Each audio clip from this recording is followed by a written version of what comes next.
you went out onto the street and asked most men about their power, most men would look at you like you're crazy and say, you know, power, me, are you kidding?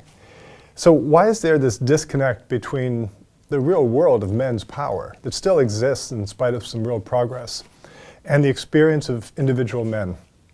Well, I think it's a few things. One is that when we have forms of privilege or power, it tends to be invisible to us. As a man, I don't have to think about certain things. I don't have to think about if I'm 30 years old going in for a job interview and someone thinking, 30 years old, he's probably going to become pregnant. Even though these days, of course, as a dad, I'd be an equal parent.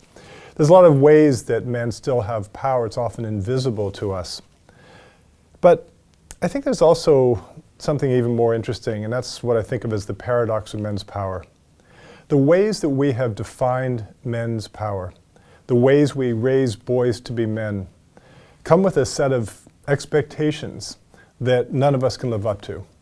You know, we're supposed to be strong and powerful, in control, you know, make money, be the bread earner, have, you know, incredibly ripped bodies like a Marvel cartoon, you know, not show feelings, not have feelings. And, you know, we punish boys. We punish boys for showing those feelings, for showing emotions. You know, a boy falls down and cries and, you know, we drag him back up. Big boys don't cry. Don't be a baby. And so we just pummel boys and men for not living up to these impossible expectations and stereotypes of manhood. And yet as individual men, we just assume, well, that's what a man is. And so there's this internal dialogue of self-doubt about making the masculine grade. And you know what that ends up being is that men end up being a bit torn apart. And I don't just mean metaphorically. I mean, you know, men die younger than women because we don't go for help. We don't go to doctors. We don't get emotional support. Men are more likely to be addicted to alcohol and other drugs. We're more likely to be in prison. We're more likely to commit suicide. We're more likely to die of opiates. You know, so all these different things are the result of a male-dominated society. It's a strange paradox. You know, can you imagine designing a world yourself in which your half of the species had more power, had more control, ran social institutions, ran religions, ran the economy, and you set it up in a way that you'd also die younger. You'd also have all these personal failings. Now, there are some men these days who blame women on the plight that men are facing. There's some men who say, you know, the pendulum has, you know, shifted too far. Men are the real victims.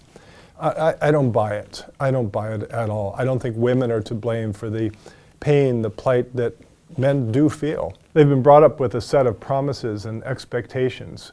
You know, if you do all these things, if you just suck it up, if you just be a man, you'll be rewarded.